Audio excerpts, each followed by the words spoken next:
างมือก็ได้70มื้อนี้กะว่าสิได้เท่าไรมื้อนี้กะเบิ่งดูมันทันได้นับอยู่มื้อนี้มื้อวางที่5-6 นี่แหละประมาณนั้นเนาะเป็นจังได๋น้อยเด้เบิ่งหาบ่ครับสิต้องซับเบิ่ง ถ้าเป็นบ่เอา เบิ่ง จะเคยตัดอยู่บ่บ่คำเคยตัดตั้งแต่เป็นเคยมาอยู่ที่ เคยไหมเดี๋ยวนี้มันเป็นเคยเก่าแล้วบ่เดี๋ยวนี้เคยเก่าแล้วบ่เดี๋ยวนี้ เคยเจ้าโอ้นี่เนาะ โอ้เฮ็ดแบบนั้นก็ผู้วัยรุ่นนี่บาทซองเนาะวัยรุ่นนี่เนาะ เอาตัวได้ คนเฒ่านี่บาทละล้ำเนาะ จักล้ำมันกล่องหนึง 15ต้องตัดให้เราเบิ่งเนาะมีดนี่ของเจ้าเองบ่ตุยืม โอ้ทุกำลังพี่น้องเนาะกำลังพากันไปตามหรือว่าไปนำมันเมตู้คูณเนาะ เฒ่า ไม่เท่าคูณพี่น้องเลยไม่เท่าผู้ที่ว่าถือกันลูกสาวก็ลูกเคยไล่ออกจากเพื่อนเลยให้ไปนอนอยู่บ้านซ่า แม่ ไม่เท่าคนนั้นแล้วพี่น้องเลยเนาะมื้อนี้นะได้พากันลงมาทางนี้อีกคุณเนาะทางคุณเนาะหลังจากนี้จะว่าทักทายสบายดีเด้อพี่น้องเด้อเนาะ สบายดีพี่น้อง กับพ่อจิตเพื่อนสองคน เราไปตัดอ้อยเราไปตัดอ้อยมัน โอ้ถามมันผู้ที่อันเพื่อนใกล้เล่ามันบ่เพิ่นไปตัดอ้อยเนาะ เอาย่างมาได้นี่พี่น้องย่างมาตัดอ้อยได้นี่วันนี้ทางทีมงานมาครบ แม่น แต่บอกผมเคย ขาดแต่บาบุญเพยเพื่อนมื้อนี้มานํกันที่หาคน6 คนเนาะให้เพิ่นถ่ายอยู่พุ่นก่อนมื้อนั้นก็พากันมานำเรามื้อมาเพราะว่ามื้อทำอิฐนั่นน่ะพี่น้องเอ้ยเนาะ เอาแบบบริษัทเนาะ แต่ว่าบ่ได้ถ่ายมื้อน่ะมื้อนี้เอาจัดไป บ่อนต้องหาเงิน บ่เราหาเงินเลยบุกฮอดบ่หาเงินเลย คนเฒ่า97 ปีมาตัดอ้อยรับจ้างพี่น้องเอ้ยเนาะ FC บางท่านเพิ่นก็สงสัยได้บ่จิเด้อ แล้วจำคงผิดบ่ดิ เราจำมันผิดบ่ว่าซั่นบ่แม่น70แม่นหยัง 70ปลายเนาะ มัน79บ่ว่าซั่น 79เดือน80ก็ยังเชื่ออยู่เนาะแต่97นี่ FC ว่าบ่อยากเชื่อปานใด 97ว่าซั่น แต่ว่าก็คิดได้แล้วว่าในนั้น เราว่ามาเนาะ 97 ยังหันยังเฮงอยู่อีกอย่างแล้วก็เว้าอยู่มื้อนั้นว่าเจ้าของก็บ่ค่อยเป็นพยาธิปานใดหรอกบ่ค่อยเจ็บบ่ค่อยโซปานใดเนี่ยจังได๋แหละเนาะเอ้ามันถมมันพี่บ่มามื้อนั้นก็บ่ได้เห็น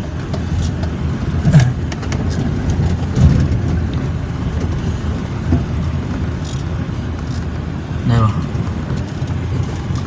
กดลงไปเนาะ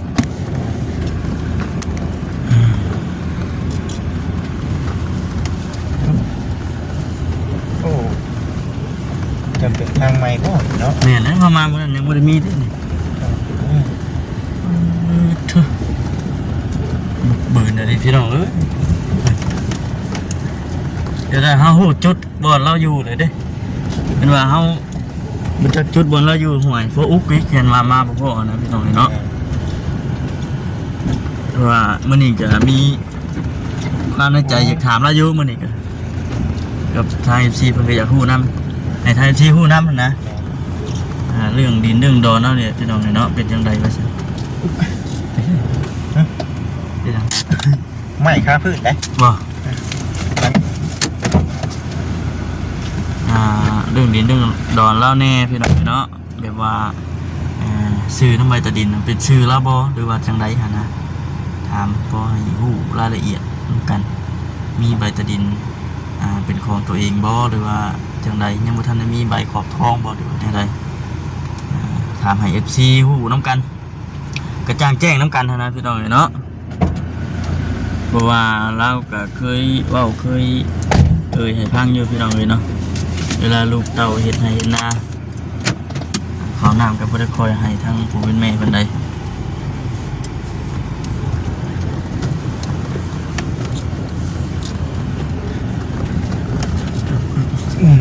ไป เมื่อนั้นเขาเห็นมะขามป้อมใช่ไหมฮะโอ้ต่ำแท้เอาบ่น่ะต้นนั้นเด้อ ต้นก็ได้ โอ้เอาได้บ่จิตเด้ เอาบ่ เอานี่ปลาเจ้าน่ะอู้ยปั๊มเลยหากลับกันเนาะ ต้นก็ได้ เอาจังหมากช่องหมาก4-5หมากมันครบกันพูดหมาก เป็นอยากกินบ่ หยาดกันกิน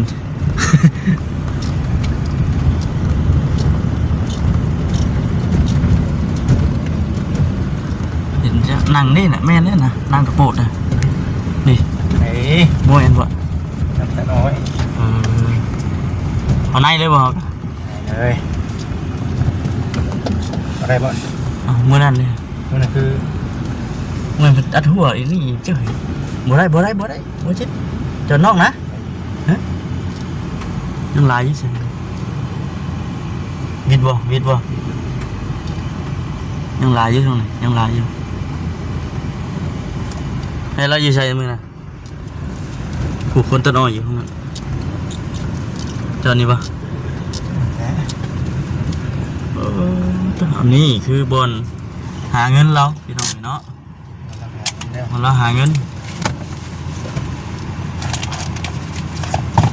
ล็อกด้วยปฏิ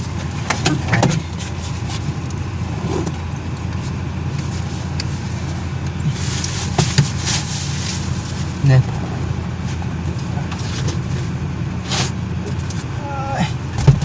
เนี่ย เอ้ยเดินไปไป ไปนั่งข้างในป่ะเนี่ยต้องถามคนในเถียงเนาะ ตามรถ ไปถามคุณเราอยู่ทางใดก็ไม่ต้องคุณเราอยู่ทางใดวะ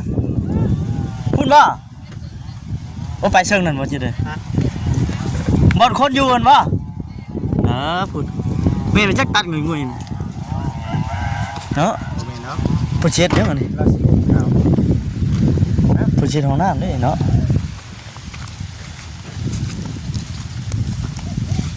บ่ย่านนั้นเสื้อขาวในบ่จิตล่มเลยพี่น้องไปเนาะ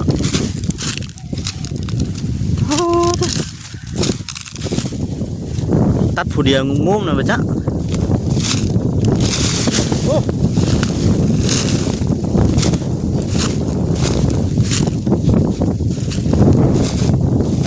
ไปยังถ่าเด้อ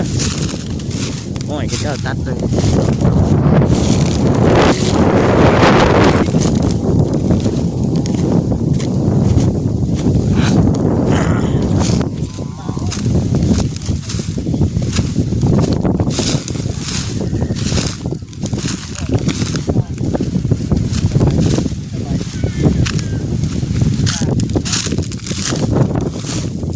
ไอ้โซล่าร์เซลล์คนยังไงเด้เนาะ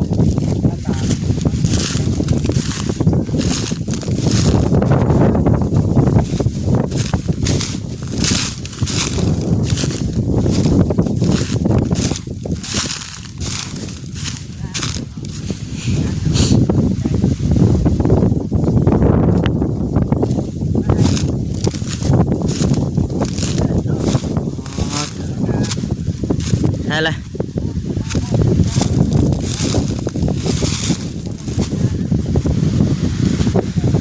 ทางไหนเด้บ้านเนาะแบบน้ำหาไปชื่อเลยนะพี่น้องเนาะ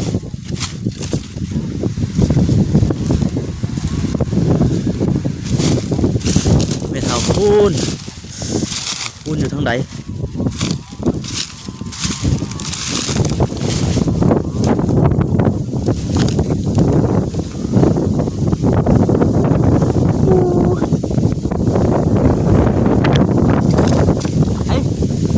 ทางไหน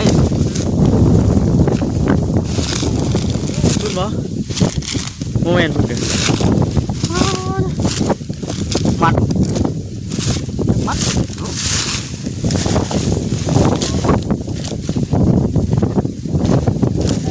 ลุงให้ไปตู้คูณอยู่ตรงไหนไปตู้คูณไม่เท่าคูณอยู่ไหนภาคพู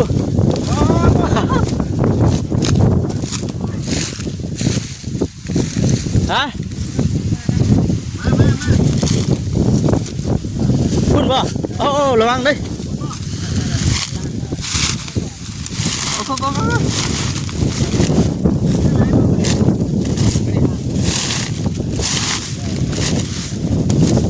ล้มน้ำพี่น้องเนาะทางเพิ่นรุดออกนี่มันจะเดี๋ยวเพิ่นเก็บออกบ่ทางมันเที่ยวเข้ามาเอาอ้อยเด้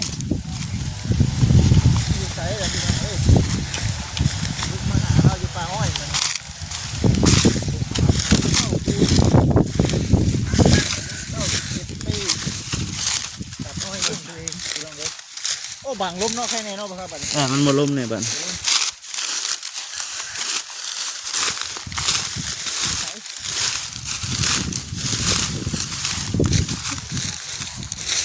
เราเหยียบต่ออ้อยแล้วเกิดขีบมาเถอะพูดเหมือนจังหน่ะว่าจิตแม่รู้เลยนะ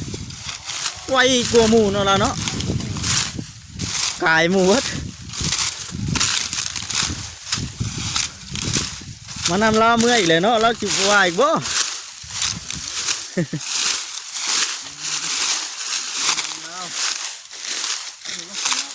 ให้หลานนั่นน่ะ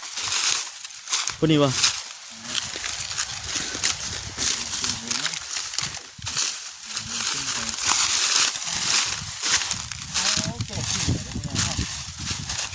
นุ่งเสื้อกระชันใส่เลย เกิดเป็นขันไปเลยได้หลายเลยบ่มื้อนี้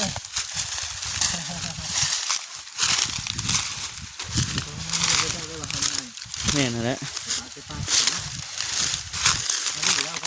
ยืนตัวหนาแล้วเด้อนี่พวกนี้ตัวเสือมันคอยเอาหายเมื่อจ้านี่ แม่นบ่ แม่นั่นเลยเนี่ยเสือ แก้สิ้นแก้เชื่อผมมาย่ออยู่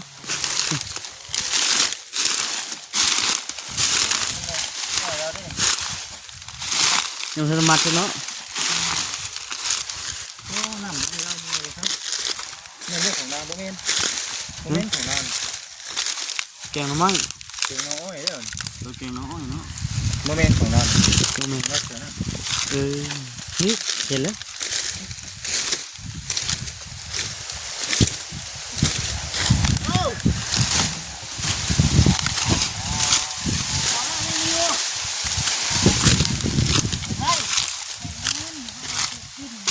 อยากได้เงินพอได้กินคือแก้เชื่อ ฮ้อน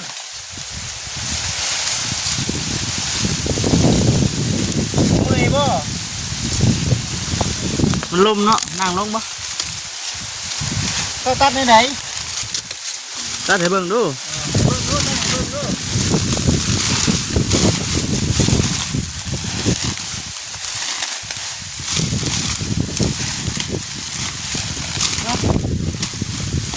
แบบนี้เนาะ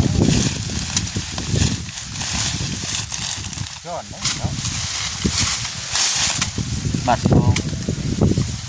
แบบนี้เนาะ บ่เมื่อยบ่ตุ โอ๊ตมีได้มี โด ได้ นเอาสิว่าไง ฮะ เก่ง เหนื่อยก็ดาวได้เนาะตัวเนาะเวทไว้กินดิ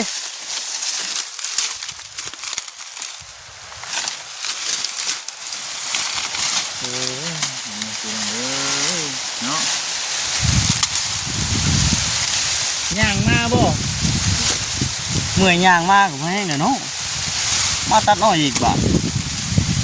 เป็นที่บ่มีแห้งแล้ว กินแล้วว่าข้าวมื้อนี่กินแก้มยัง แห้งมาไม้เขาแกง แกงหน่อไม้ชูกินมื้อนี่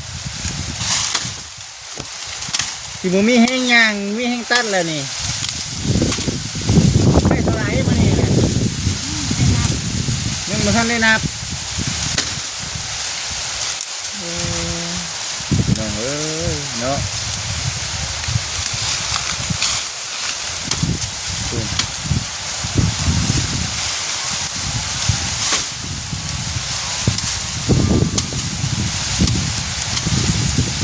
บ่คันคายบ่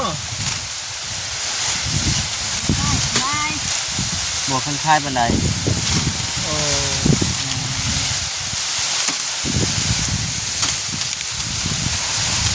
เชื่อมีเชื่อไม่บ่ครับ บ่แม่นเสือแล้วนุ่งมื้อนั้นเสือใหม่แล้วก็เก็บไว้นุ่งกันอยู่เฮือนเย็นๆพุ่นแล้วเนาะ เมื่อวานนี่ได้ตู้มาบ่เมื่อวานนี่ บ้านก็มี วันนี้จะมาเมื่อวานนี่ได้เท่าไหร่ บ้านก็เป็นกอง แต่กองได้เท่าไหร่เงินน่ะ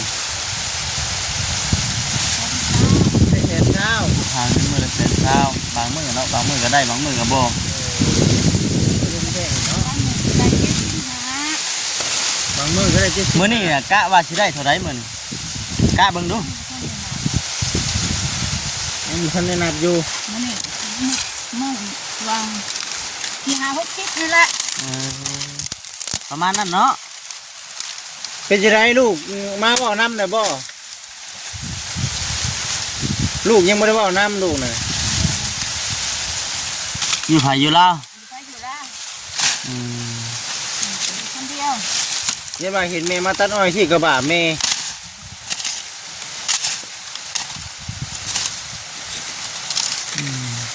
นอนรับอยู่บ่เมื่อคืนนี่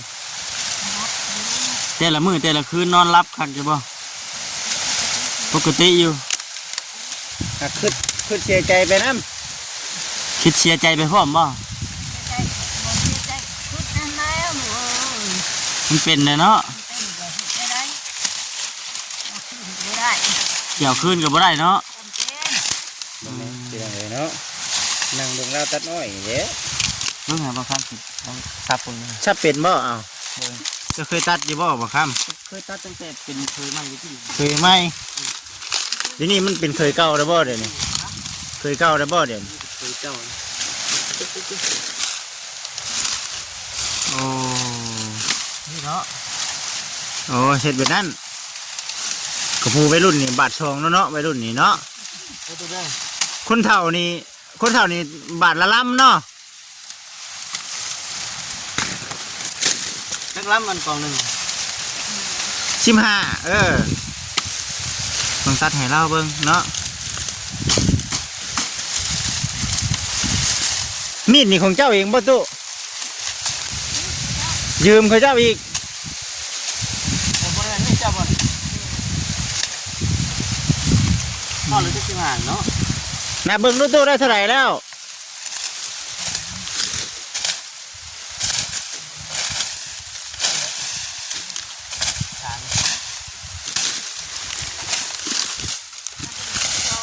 12นี่อีกจักลำตุ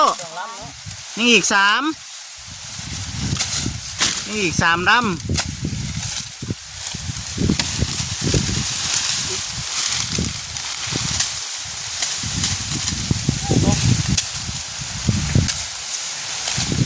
โอ้ยเนาะมาแต่เช้าพุ่นบ่โอ้หาก็ได้เท่าไหร่บัดนี้14 เราเคยเรียน ไปเขียนหนังสือบ่15เริ่มกองไม้บัดนี้โอ้เมื่อยไหมเนาะเมื่อยอยู่บ่เมื่อยคงสิเมื่อยดอกเบิ่งข้างแรก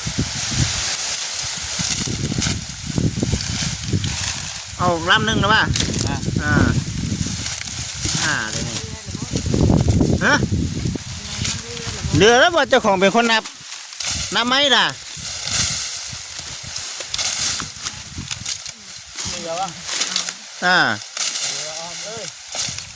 6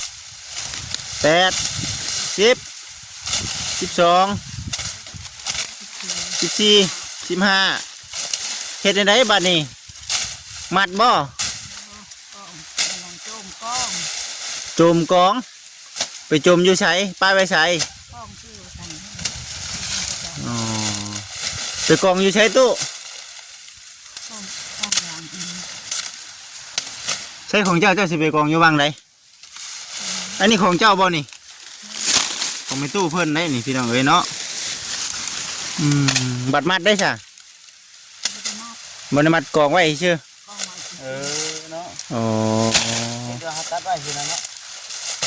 กองหนึงเพิ่นให้เอาจักกองเพิ่นเอาจักอันนั้นบัดนี้10มัด คิดหนักเป็นกอง กองหนึ่งเป็น10 มัดมัดหนึ่งมี15โอ้พี่น้องเอ้ยเนาะ สี่ สักแน่ให้ดีมาเยี่ยมมานี่นะ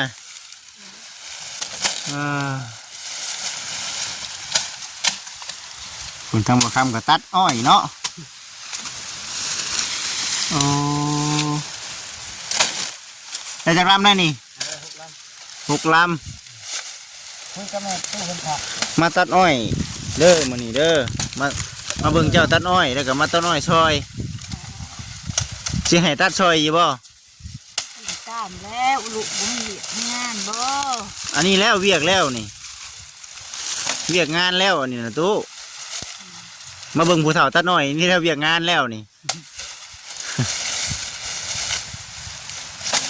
พอดีผู้ใหญ่เพิ่นซื้อเครื่องซื้อของให้เดี๋ยวสิพาเจ้าเมื่อบัดนี้เมื่อเฮือนก่อนบ่ได้มือใหม่เพิ่นได้จังมามือใหม่จังมามื้อหน้าก่อนจังสิมาตัดใหม่เนาะให้บ่ค้ำตัดให้แล้วกองนี่เดี๋ยวจังพากันเมื่อบัดนี้เนาะเมื่อนี่ก็เพิ่นก็บ่ได้ว่าดอกเนาะยิงตามเฮา ตาม เฮาได้เท่าใดเพิ่นก็ไล่ให้เท่านั้น อะไรนะเท่านั้น เมื่อวานนี่จักโมงเมื่อ ว่าเป็นมือ จนมืดบ่โคมไปบ่บาดนี่สิเห็นหุ่งบ่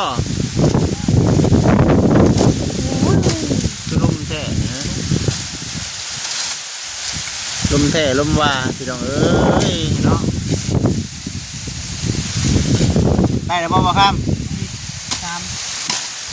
นี่อีก3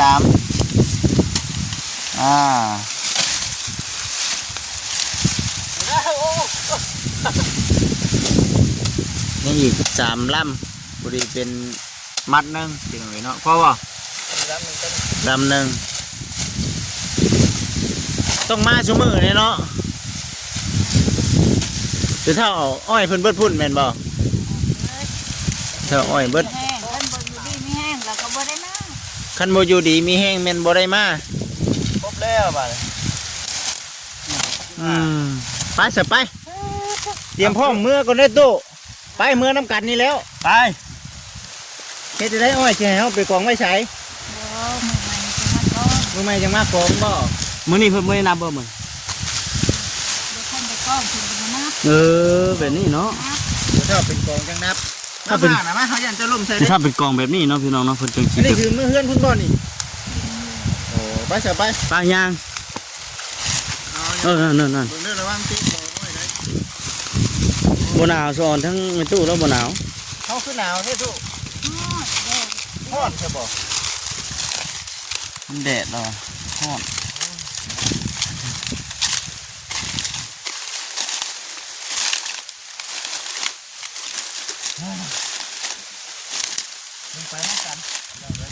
สุดแหละพี่น้องเนาะเรื่องที่เรื่องทางแล้วไม่ทานนี่เพื่อนเพิ่นบ่เนาะ ทงเจ้าบ่นี่ ผ่านบ้านของ ป้าไว้นี่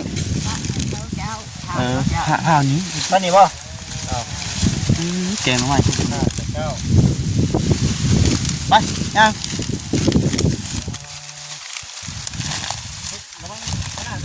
ไปพี่น้องมาชิมดีกันจบก่อนเนาะพบกันคลิปหน้าเด้อพี่น้องเด้อสบายดี